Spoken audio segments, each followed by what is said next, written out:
जब बात जनता के पैसे की आती है तो सरकार का कर्तव्य है कि वह इसे सही हाथों में पहुंचाए। लेकिन क्या हो जब पेंशन जैसी महत्वपूर्ण योजना का लाभ उन लोगों को मिलने लगे जो इसके योग्य नहीं हैं या फिर जो इस दुनिया में ही नहीं है? यही सवाल पंजाब में एक बड़े सर्वेक्षण के बाद सामने आया, जिसने न केवल सरकार को हिला दिया बल्कि आम जनता को भी चौंका दिया। पंजाब सरकार ने पेंशन योजना के तहत 2.44 लाख ऐसे लाभार्थियों से 145.73 करोड़ रुपए की वसूली की है जो या तो इस योजना के लिए अयोग्य थे या फिर जिनकी मृत्यु हो चुकी थी।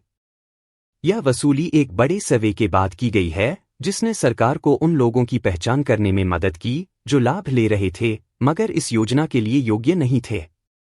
पंजाब की सामाजिक सुरक्षा, महिला और बाल विकास मंत्री डॉक्टर बलजीत कौर ने इस वसूली को सरकार की निष्पक्षता और पारदर्शिता का प्रतीक बताया।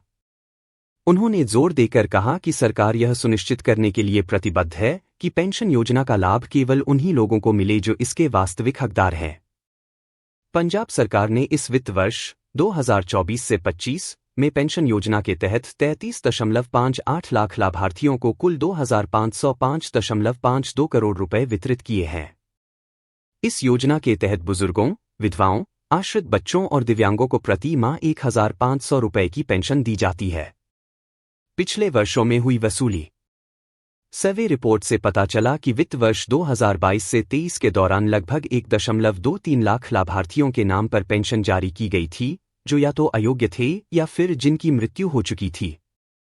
उनसे सरकार ने 77.91 करोड़ रुपए की वसूली की। इसी प्रकार वित्त वर्ष 2023 से 24 में 1.07 लाख लाभार्थियों को अयोग्य और मृत पाया गया, जिससे 41.22 करोड़ रुपए की वसूली की गई।